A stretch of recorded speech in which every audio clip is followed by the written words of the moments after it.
Ask Reddit. People of Reddit, what are some of the guy code and girl code unwritten rules that you always follow?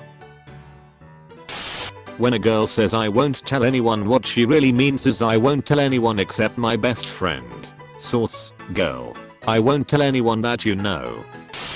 If you hear anything about a girl having a thing for your bro, you tell him immediately. I don't care if you're in the jungle with no cell phone service. You walk back to the nearest cell phone tower and let him know so he can get laid.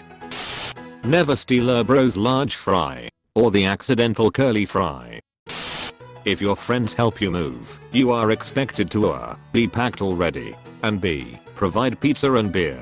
LMAO. I hate how many times I've showed up to help friends move and they have nothing packed and not enough boxes. What should take a couple hours turns into an all-day marathon. Treat your friend's girl as if she's a guy. Guy code. Never try to get with a friend's past flame without explicit discussion and permission. Gas your friend up when their crush is present. Driver gets the aux cable until responsibility is delegated. Heart to hearts are for after 3 AM. My girlfriend was telling me last night that she always carries an extra pad or tampon because you'll never know when another woman may need one and not have one. She said it's an unwritten rule for women that even if you hate the person, you will give them one if they need it. Got me thinking, what other unwritten rules have I not heard of? Edit. Front page y'all. Cue my sister. She carries two kinds of pads and tampons for backups. For the people she likes, she carries the fairly nice stuff that she uses herself. For the people she doesn't like, she carries the cheapest, nastiest dollar store tampons and pads you can imagine, made out of cardboard and orphan tears. Yeah, my sister is petty. Girl code. If something is fixable within 5 minutes, makeup, something stuck in teeth, small things on appearance, you tell her and help her if needed. If it isn't fixable on the spot, you keep your mouth shut and especially don't point it out to others. Last slice of pizza or last pop/beer always goes to who paid for it. If you all chipped in, you don't have to ask, but you have to tell. And never take both in the same hangout, no matter what the earlier rules say. Never mess with the music in another person's car. Don't care how crap you think their taste is. If you know someone else had a regrettable hookup, no you don't. Not even if you fall out and become enemies. You don't remember. No, haven't seen him at the pub. I only had one chance to exercise this girl code rule, but once I was passing a girl in the lobby of a building, and she told me that she had just gotten a straight perm and was waiting for the rain to pass before she went outside. So I let her share my umbrella for 425 blocks while we walked to a bus stop together. I would do that for any woman if it happened again. Perms are $200 plus, can take up to 3 hours, and are ruined if you get them wet within 48 hours of having the procedure done. When your best friend dies, you have to delete his internet history. Common courtesy. If you sell a buddy a car or anything of value cheaper than normal because they are a friend, that friend must offer to sell it back to you before offering it to the general public. My grandpa gave me a car, and when my brother needed a car I gave it to him. When my sister needed a car he gave it to her. When it needed brakes and exhaust work she took it to the junkyard and kept the money. I'm still bitter. That car had enormous sentimental value. It was a 1990 Oldsmobile 98. It was so fucking cool. If a guy needs a tampon, you give it to him, no questions asked. I'm from the south, so some of mine are probably southern type of things. Don't kill an animal unless you are going to eat it. Unless he starts it, you must defend your friend in a fight regardless of the odds. If he started it, you intervene before he gets fucked up to bad, but only enough to extricate him from the situation. If you go fishing, and it's not your boat, you buy the beer, ice, and bait.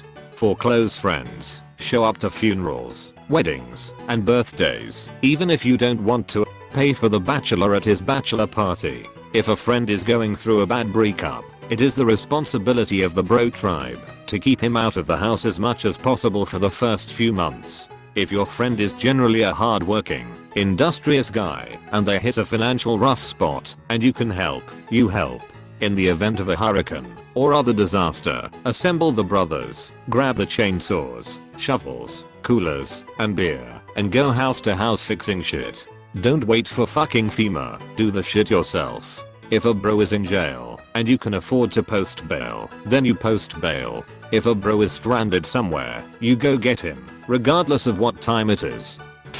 If you are fighting, no matter what, don't touch the balls. Edit. Of course if someone is trying to kill you, crush these fuckers into a black hole. At least 2 pats on the back when hugging another guy. No sniffing their neck either, it's kind of frowned upon. Unless you are asked and willing to provide further details, keep remarks about the time you spent with someone vague and borderline childish. Example, you've spent a night with your GF. You did everything from oral, to new positions, to using some of her toys. Your description and summation of all these events can be stated as I got some. You absolutely never share a glass of milk with another man. This is odd. I've never seen such a foreign concept brought to my doorstep that I immediately agreed with. Brothers before hoes, but not before wives. Sure, it sucks when a buddy has to stay home for a weekend camping trip, but if his wife's sick and they have a 3-month-old, it's probably best that he keeps his family's interests above your own. Haha. A guy I know is getting married soon, and his bachelor party was supposed to be last weekend. Well, his best man couldn't make it as it was 2 weeks before his wife's due date, which everybody knew about before the groom picked the date. So the groom told off the best man and uninvited him from the wedding because he chose his wife and possibly the birth of his first child instead of camping along a river getting drunk. If their bedroom door open, be careful to sound your approach before popping in. Never know what he's up to. At urinal, dick in hand, don't talk to me, man. If you see another girl in an uncomfortable situation, you try to get her out of there or at least let her know that you got her back. I've done it for everyone, from my sister, to my friends' moms. One time at a school event, my best friend's mom somehow ended getting an unsolicited massage from another parent with boundary issues, and I quickly made an excuse up that I needed help at the concession stand. No one is too old or too young to do this. On a more lighthearted side, in my experience, when you hug another girl, you always try to slot the boobs by going slightly to the side so that you don't just mash your chests together and hurt someone. Thou shalt never hold a bro's wingman duties against him. When you're chatting up a girl, I don't care how unattractive the friend he's flirting with is, or how bad his flirting technique is. When he's distracting the air defenses to give you a clear run at the target, you do not insult his flying. Girl code: whenever another girl asks how she looks, if you have something negative to point out, do it gently and follow up with at least one or more positive. You gotta use the sandwich. Compliment, insult, compliment. As a guy that lifts weights and has brought some of his other male and 2 female friends into the fold, you never ever slander another person's weight on any lift. If your friend is 250 pounds and only benches 135, but is trying his ass off, then you never make a sound other than howling intense encouragement at them. The rule in my basement is, everything is heavy to somebody. As long as you're giving it your full ass, then the number is irrelevant.